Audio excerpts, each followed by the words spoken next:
gusto kong mangyari is transparency, no? From me. Ibig ko sabihin, dapat meron tayong front row seat doon sa kanilang deliberation. Nakikita natin either through yung live streaming o kaya sa coverage ninyo ng mga media kung ano yung mga sinasabi ng mga members, no? Paano nila sinusuri yung impeachment complaint, no? O yung dalawa, yung mga grounds. So transparency is the number one expectation dapat natin. Makita natin dapat lahat yung mga deliberation. And ikalawa, kailangan makita natin yung pagrespeto sa due process. No? Kasi malinaw naman ang requirement na hindi dapat ito hawsaw, no? Hindi dapat ito lutong Macau, right? Gusto natin makita na yung ebidensya na nakahain, gusto natin makita at marinig yung sagot noong ni Pangulong Marcos, no? Kung sasagot man siya, at least meron siyang pagkakataon.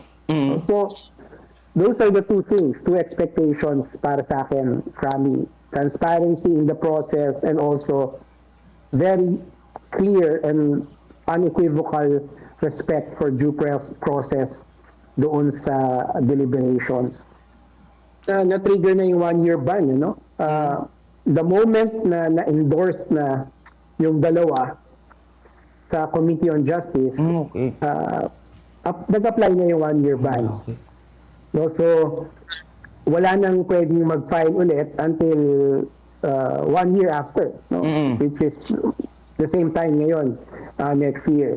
Too late yung House. Di naman ganon, I think that is an overreaction. But having said that, it's also clear to me na yung decision itself is an example of judicial overreach, no?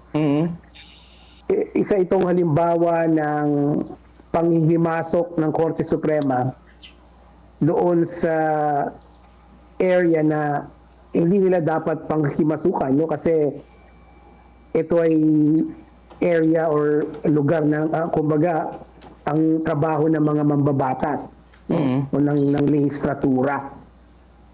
Kaya lang ang madadagdag ko lang sa usapan, Prami, is kasi yung mismong saligang batas natin ang nagbibigay kapangyarihan sa Korte Suprema na manghimasok, no? Particularly yung ikalawang pangungusap doon sa Section 1, Article 8, no? Na nagbibigay ng otoridad sa ating Korte Suprema na tignan yung tinatawag na grave abuse of discretion ng ibang departments and branches of government. So this is the source or the root of judicial overreach, na whether intended or not, yung saligang batas natin mismo ang nagbibigay nito sa kanila.